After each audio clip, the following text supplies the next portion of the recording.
last week's session. Anybody have questions, or maybe they've got a little story they want to tell about how they were able to maybe understand a situation they had previously not been able to, or had some sort of success story with last week's or the week before's collection stuff? Anybody? No? Okay. Alrighty. Well, and I'm not going to review them. Okay, so why don't we get started on early case assessment.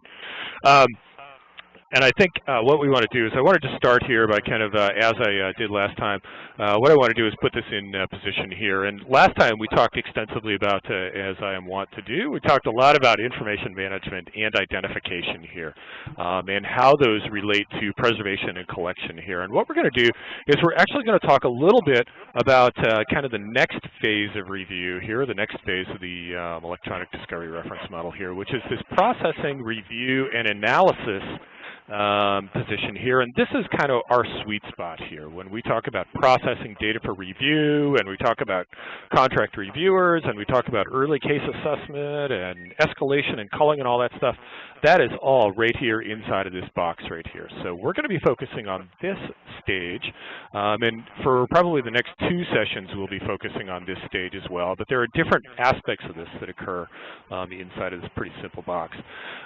To get started, what we want to do is I want to go back a little bit, and I want to talk about meet and confer, and I want to talk about kind of framing early case assessment and kind of the things that go on prior to this. Now, up until about 2002 or 2003, there weren't really any rules established by the courts with regard to discovery. And the reason for that is that pretty much everybody did it the same way, right? We had paper documents in collections. They lived in drawers. We showed up with two-wheeler. We collected boxes of documents, and basically people just stacked them up and read them. Now, in some cases, they might have used a tool like concordance, right, to make it a little easier, or in the majority of cases, in my experience, prior to kind of the early 90s, they basically just showed up, we made a copy set, we put Bates numbers on the copy set, and people read those. So for those of you that have been doing this a little while, copy, label, copy was kind of the model here. Now, along 2002, 2003, it became pretty evident that the scope of discovery was growing, right? I mean, think about how much printed correspondence you might have had in the form of letters versus how much email you have. And as that started to happen, it became more and more onerous for clients to be able to kind of gain access to civil procedure because the costs were so high. So what the courts discovered was that they needed to build some rules around that. And the first rule here is the U.S. Civil Procedures Rule 26F. And what 26F provides is a way for parties to get together in what we call a meet and confer. Okay, this 26F meeting is a meet and confer, and what they want to talk about are several topics. What's the scope of discovery? Now, if you think back in the old days, if we were arguing about payments, we would just go down to accounting and we would collect, the drawer for accounts receivable. But with the aspect of wide distribution lists related to that, we started to have email. And so what we needed to do was start to define which machines, custodians, and types of data would be subject to discovery. And so what this meet and confer does is it basically allows the two parties to come together and have this kind of discussion, right? So it's like, rather than asking for every single document inside of the entire company, we can start to kind of understand, right? Are we going to target our collection? And if you think back to ECA, we've got tools to allow that. So what's the manner of collection and preservation? We can also talk about putting a litigation hold in order, right? So once we know who, maybe we want to talk about which subsets of data inside of the corporation should be put under a litigation hold, right? And some of that can be driven by their discussions at the meet and confer. So maybe we don't need to have everybody that works in accounting put on litigation hold, but maybe we do need to have the records that they manage put on litigation hold instead. Okay, so we're talking about that. We can also talk about the volume of potentially relevant data on hand, right? So the two parties may realize that if there are tens of millions of documents in play here, and the matter that we're talking about is only $100,000, well, it might not make a lot of sense to review all of the potentially relevant data, but instead to focus on subsets of data that are agreeable to both parties, right? So we can kind of limit the scope of discovery here. And again, that was really kind of the kind of founding principle here behind 26F was trying to reduce the amount of discovery, or at least get the two parties on the same page. All right. It can also include things like, should the parties share a repository? We actually have a case here. Mr. Fifield, maybe you want to talk a little bit about a case that we have rolling here where we have two parties sharing a database? Eric, you still there? No, I don't recommend it. There's a joint defense database. Each law firm basically has their own review data set, and then as they go through the review, they promote it into this joint database. It works great. They're able to do a little cost shifting, and instead of paying like $25 per gigabyte for hosting, they're down to 6 or 7. So it's quite a great way to go, and I think we're seeing more and more clients do it. Yeah, yeah. So what we have going on here is we have a case where there is one plaintiff and 7 defendants, and rather than everybody kind of paying full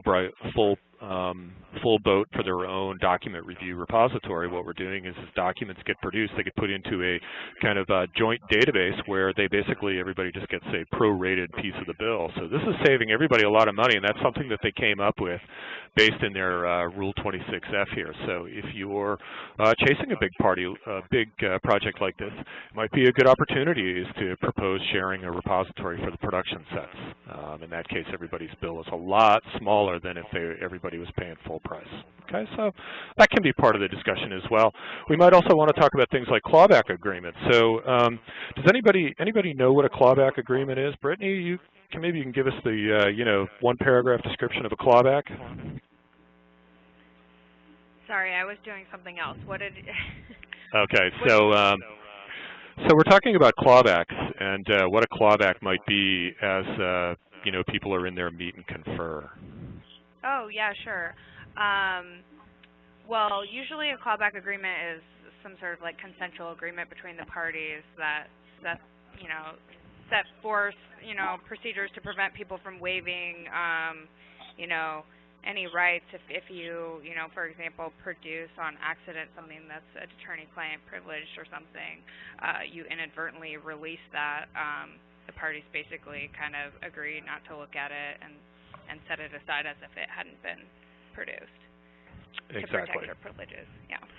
Exactly. Are there instances where a firm, through inadvertent production of privileged documents, might get themselves into a waiver situation?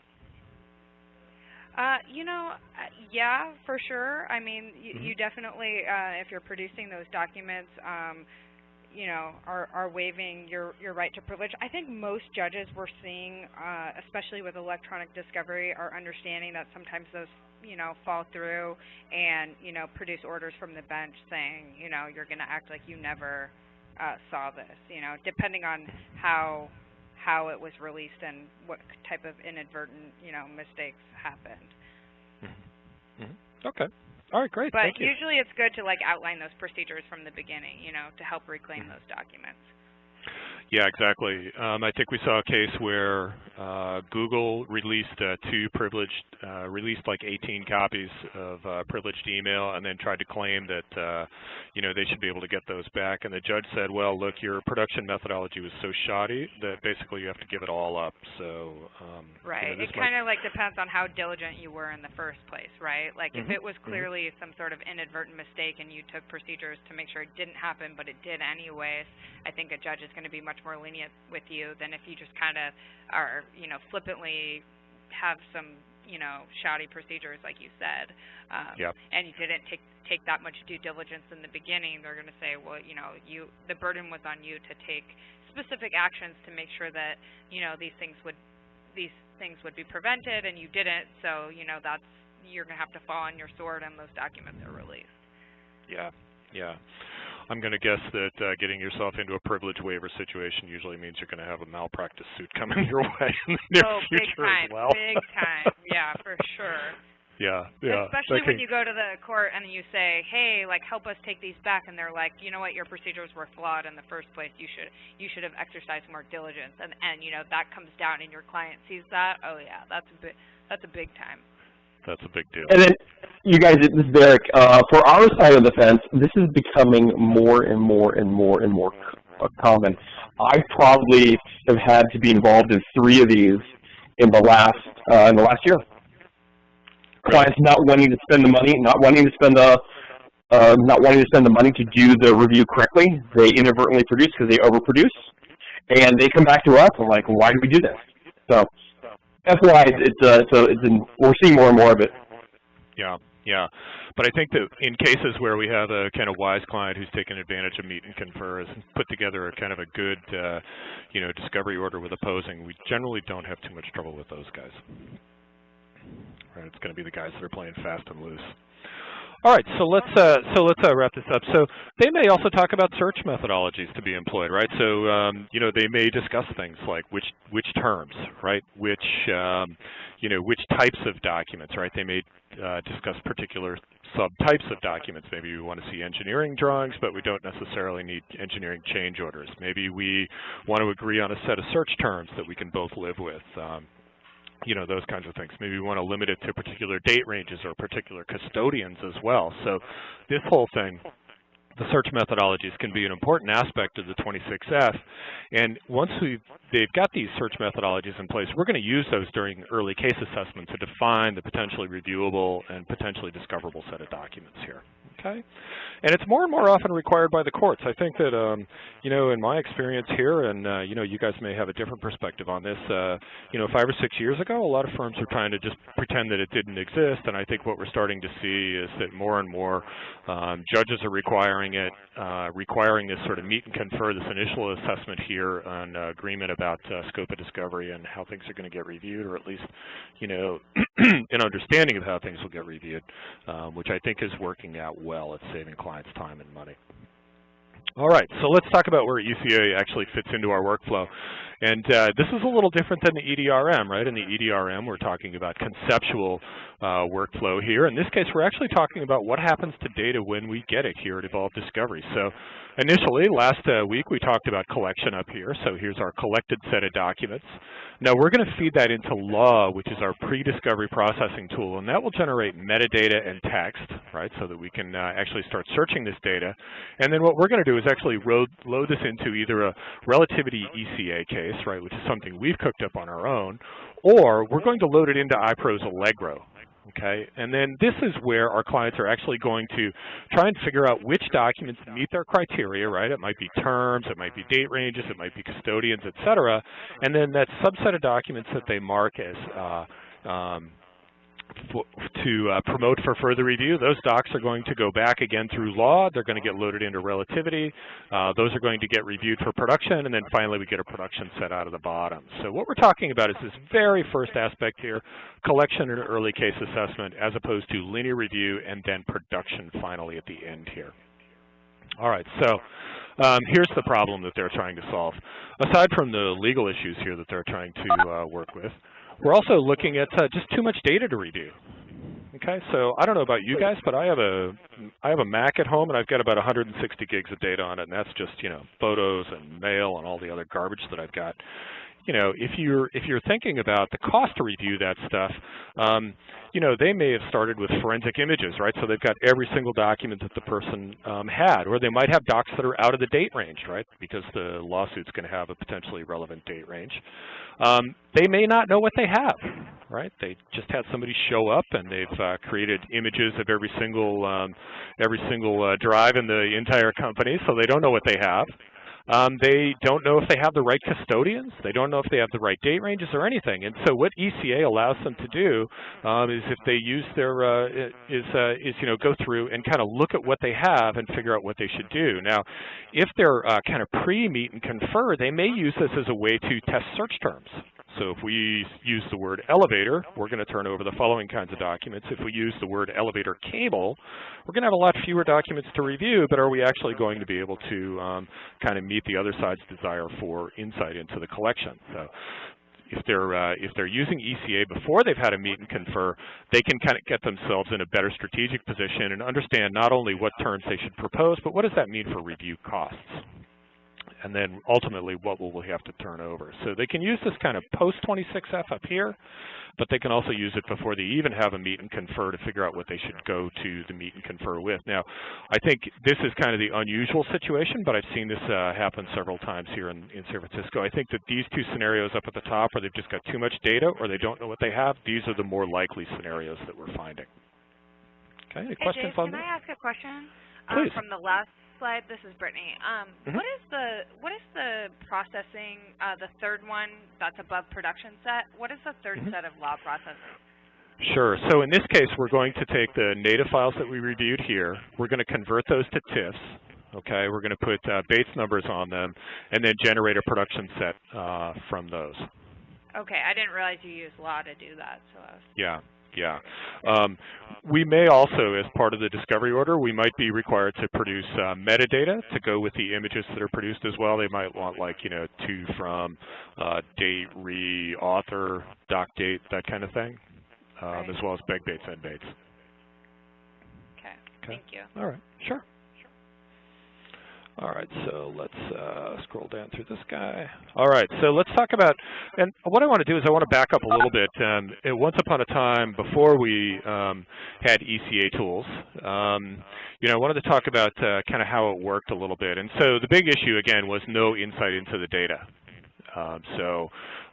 We could collect electronic data, but we didn't have any good way to show people how their terms were appearing. So as an example, let's say that one of our search terms was confidential. So who here has an email footer, right? Everybody. And what does it say in your email footer? Privileged and confidential. Yeah, exactly. So you might run a search for that, right? You run a search for confidential, and you have no idea whether confidential is appearing in email footers or whether it's appearing in a sense that actually means something inside of the document. So prior to ECA tools like Allegro or Clearwell, we didn't really have a way to look and see how those hits appeared. So attorneys were basically making their decisions based on, I think that's too many, I think that's too few, which is not a good defensible way to, deal with document review and production. Now, the other thing was that because they didn't have good clarity into, for example, how confidential appears in email footers, there was an extremely high cost of review. So they would basically say, okay, anything with confidential, I'm going to review that. And this turned out to be every single email that anybody ever had collected. So you're reading all of these emails, and they're talking about bowling league and lost cat and everything else, and none of it is even potentially relevant to the review at all. Now, the other issue was that they didn't have any defensibility of the terms that they used. So, without any way to kind of understand that the terms I'm proposing actually make sense and may identify potentially responsive documents, right? You didn't have any way to demonstrate that. And so one of the courts termed keyword search as basically a fishing expedition, where teams would just invent words and then send those over to the other side and hope that they actually snag something. So, ECA has helped with defensible terms that can be used to actually reduce the cost of review and increase the number of responsive and relevant documents. All right, now ECA showed up in about 2003, 2004 with a tool called Clearwell. Has anybody heard of Clearwell? I think Steve might have. Okay. But I don't know what it is. All right, so what Clearwell was, is it was really the very first tool that allowed insight into the document. Okay, so prior to that, prior to Clearwell, what you would have to do is you would have to have all your documents processed, usually at $300 or $400 a gig. They would put them in a database, and from in there you could start to run search terms. And so Clearwell's proposition was, look, we'll charge you, I don't know, Steve, I'm going to guess here and say $300 a gig. You're going to load these documents into this Clearwell tool. You'll be able to see how your search terms appear. You'll be able to test search terms. You'll be able to see what each custodian has, and you'll be able to run these search terms and identify documents that are potentially useful and are potentially relevant to the discovery ahead. So prior to that, basically, we would load the data, send back a list of the number of hits, and people didn't have any insight. With Clearwell, that became possible. We were the very first Clearwell user here on the West Coast. We moved away from Clearwell right after I started here in 2010. The reason for that was that the cost of entry for people to use Clearwell became so high that it was hard to compete. And clients would say, well, I'm not spending $50,000 right up front on a bunch of data that I don't think I'm ever actually going to use. Okay, so So we stopped using Clearwell. And at that point, we actually moved on to creating our own relativity ECA, in which we load metadata and text into a database and allow our clients to actually run searches, and then they're able to actually look and see how those terms appear in context inside of the document. So some of the benefits of Clearwell, but at a much lower cost. Clearwell was charging $250 to $300 a gig. We may do it at a zero ingestion, depending on the pricing model, or like $50 a gig. So we were able to, by creating our own kind of methodologies here, have an advantage over Clearwell. Okay, and so if you're selling against Clearwell, chances are good you guys are going to have a price advantage over them.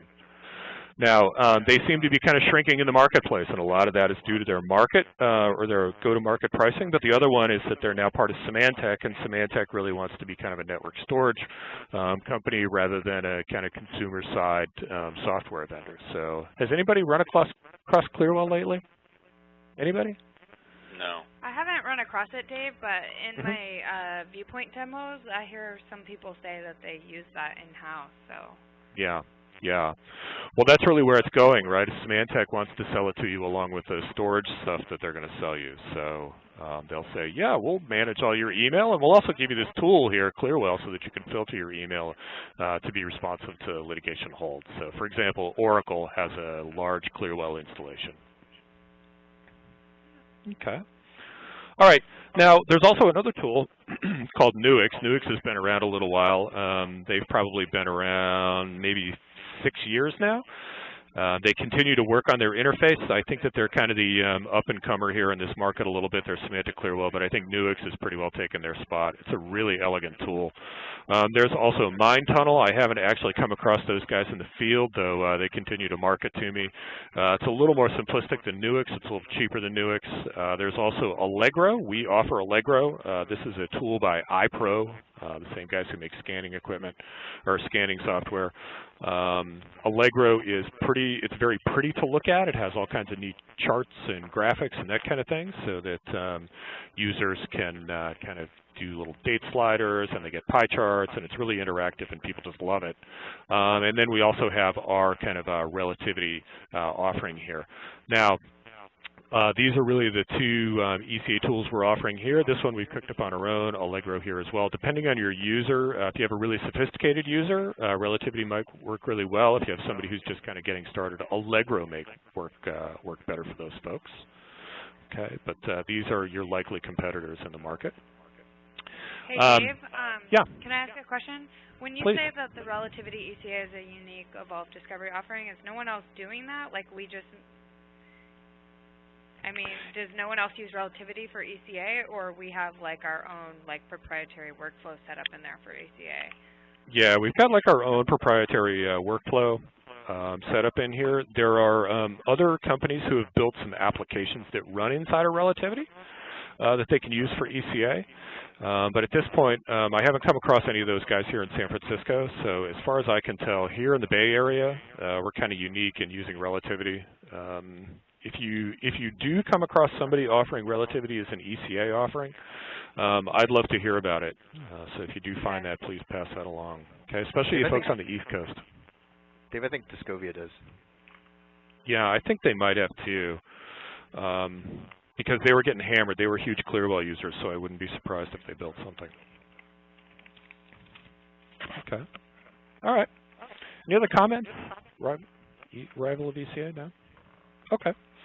All right, so client goals in ECA, right? Obviously, we want to reduce the number of docs subjected to linear or doc-by-doc review, right? So if you think about it, that would be kind of the second phase here. And they're going to use, search term vetting, again, as we said, custodian selection, date range filtering. These are probably the big three. And then, they're going to export a subset to full document-by-document review. One of the things that we can do on the way out is we can actually deduplicate the export so that we can reduce the number of documents even further. So what do I mean by deduplicate? Can somebody explain deduplication really quickly, 1 or 2 sentences? Anybody? Should I call on somebody? I All right. can say something if you want, Dave. Thank you. This is Brittany. Thank you. basically with deduplication, when we have documents that have the same MD5 hash, so they're exact duplicates of each other, we can take out all of those duplicates so there's just one. So we can do that globally or by custodian, depending on how the client wants to do it. So we don't have to review the same contract 200 times. Correct, correct, exactly. And this can be important for privilege, right? If you have, let's say you just talked about a document where we've got 200 copies. Let's say that somebody marks, 35 of those documents as not privileged and the other 165 get marked privileged, right? That might get you into a privilege waiver. So deduplication can help with consistency of review as well. All right, and it just costs less. Now, as far as why it's important, if we're removing documents from full review, basically the savings are about $1 a document. So when we're calculating cost of review using contract reviewers, we're assuming right about $1 a document. And the reason for that is that, our pricing is going to be somewhere in the $60 an hour range, and you can get through right around 50 to 60 docs an hour if you're a contract reviewer. So if you think about it, every time we take a single document out of the downstream review by using ECA, we've cut their cost by $1 for that document. And how much data can we get rid of? Well, I've worked on a variety of cases, but in some cases you can get rid of 80 to 90%. And if you've got a good 26F agreement and you're using good search techniques and deduplication, et cetera, you can get 80 to 90% of your documents out of the way. So as an example of that, we had a firm here that Mr. Chi knows quite well, and they gave us about 6 cases. We had 6.6 million records total in these 6 cases. Now, they used ECA, and they were able to get the reviewable set of documents down to 600,000 documents. So if you think about $1 per doc for every document that we removed, we saved that firm about $6 million, or more appropriately, we saved their clients $6 million. So there's a very, very strong value proposition for using ECA as a way to save your client money. Okay? Everybody got that one? Bucket doc? Okay. All right, cool. Sorry, I'm just kind of grinding some of the stuff into the ground. All righty. Now, increasingly, ECA is kind of standard protocol. We've talked about that a little bit here as well. Now, here's how it happens, basically. You start with 1 million docs, right? This is kind of just a lot like our Latham example here on the previous page. You use ECA, right? We're driving the data volume down through culling. And then from there, maybe you've got 300,000 docs left. And so for the client, saved them $700K on review over here for linear review. We also saved them 14,000 hours of review. So if you think about each person can review 50 docs an hour, 700,000 divided by 50 equals 14,000 hours. 350 man weeks, so that's the number of review that one person can do in a week. So we took 350 man weeks out of here. And then what this also does is it gives you an increased ability to make the production deadline. So in most cases you might have 2 or 3 months to review it. Well, I don't know about you, but I'd rather be reviewing 300,000 than 1 million documents in a few months here. And then what it also does is it frees up money that the client has spent for real lawyering rather than what is highly, highly regarded as a kind of clerical option here as you're reviewing documents. So there's a serious ability for the client to save money and actually perform better legal work by taking this stuff out of the way. Okay, now, how does that work with pricing models here? So what I want to do is I want to try and tie this a little bit into our proposal models here. Does everybody have the variations on pricing models that Andy sent around a little while ago? We have our 4 models here. We have fixed in, zero in, low in, all in. Does everybody have that? Yes. Yes. Okay. Okay, cool. So the initial collection, right, that of course is going to be as negotiated, right? So you of course want to have your collection discussion prior to generating a proposal. Then you're going to have a load to ECA. We have a couple of models here. We have this fixed fee, which covers all phases of ECA review and production, right? So fixed in, we know what that's going to cost up front. You may have a zero in, where the client says, I don't know what I've got, but if you could load all this stuff up, I think that I have a lot of garbage in here. So we may do it for $0 for ingestion into ECA so that they can actually see the docs. We'll charge them $15 a gig per month for hosting, and then whatever they identify as being potentially relevant, we're going to charge them, somewhere in here for the exported aspect, and then production fees are just going to be production fees. So in this case, they pay the least for data that may be least relevant to them. And here, they're going to pay more for the data that's actually relevant to their litigation. And then for low-end, we have one here that's like $50, but no hosting fees, right? $50 a gig for load to ECA, plus maybe $200 a gig for export. Of course, you do want to confirm all of this pricing before you put this in a proposal. And then, production fees are production fees. This is for TIFF generation plus base numbering plus metadata export if required. And then we also have an all-in, which basically incorporates everything, including review, processing, and hosting. And this is usually expressed as a per document value. So these are kind of our 4 basic models. This would, the zero-in would be most useful when you don't know what you've got.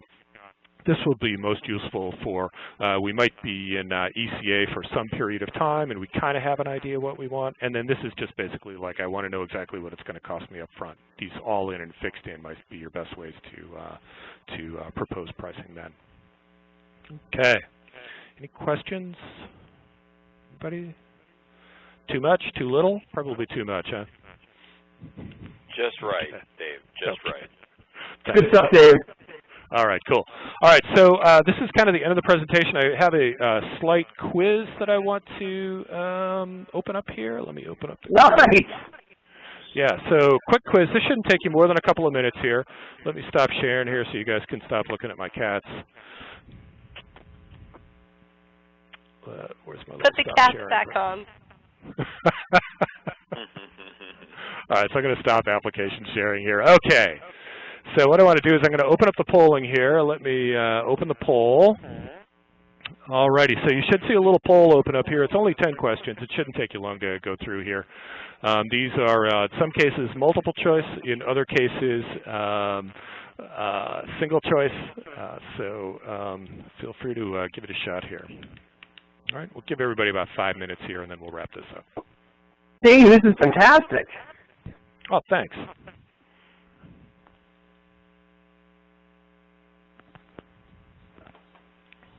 We want to be the smartest people in the neighborhood.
Alrighty, we got some folks finishing up already. Aren't you guys the smart ones? Dave, can you see your answers, by the way? Yeah. I can see that people are responding, but I do not at this point have an ability. Oh, you got to submit. I see it. Answered what? Got it. Yeah.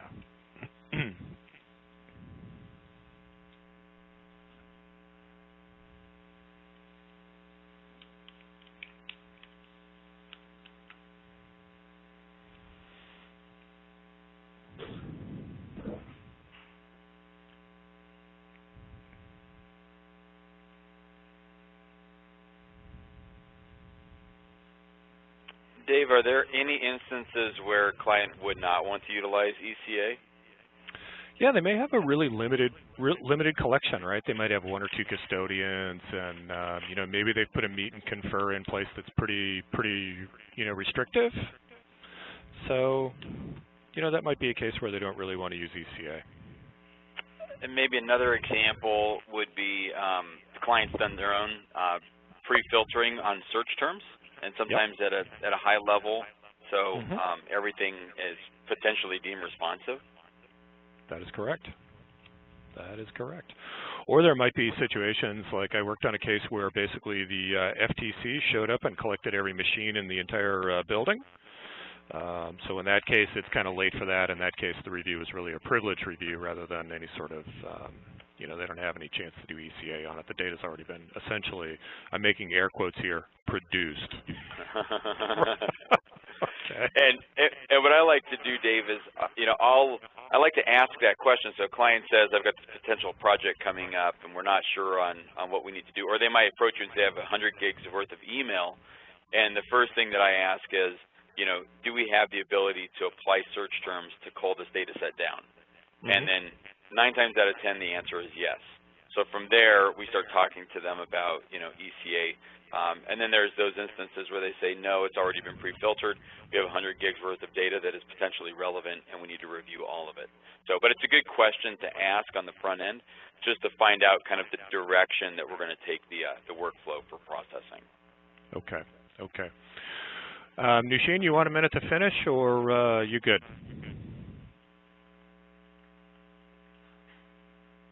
Alrighty. Why don't we? Sorry.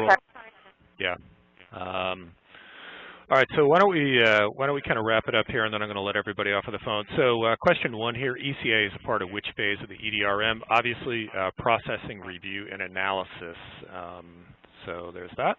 Clawback does refer to answer C, an agreement to return erroneously produced privileged documents. Okay, not collected documents. We also have Rule 26F provides for a meet and confer. Case kickoff prior to review is really an internal function over here, so sorry, that was kind of a trick question.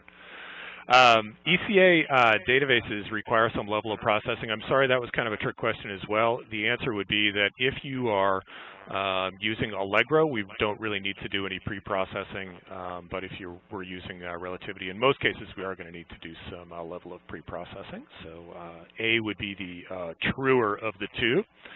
So sorry for some lack of clarity on that. The primary use of the ECA, everybody knows, that's data reduction. The first ECA tool was indeed Clearwell.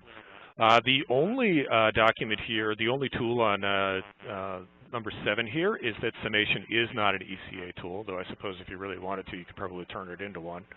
Linear review, yeah, wouldn't that be horrible? Linear review does refer to reviewing documents one at a time, document by document review, okay? And then estimating our review cost at buck a doc is absolutely correct. And then finally, a typical workflow for document production is collection, ECA, review, and production. Now, again, just to remind everybody, the you know, the EDRM can be iterative, so you might have documents going into review that may inform further collection, and so that whole kind of cycle starts the same. But ultimately, it will be collection, ECA, review, and production, even though you might have multiple phases happening inside of a single case. Okay. All right. So, any other questions? Any other questions? No? Okay. All right. So why don't we do this again in a couple of weeks? More likely on a Tuesday. I'm going to be out 2 weeks from today in Boston, but maybe we do that when I get back on a Tuesday again. So.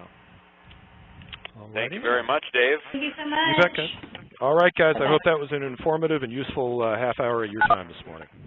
Absolutely. Thanks so much. Great. All right. Thanks, Dave. Everybody. All right.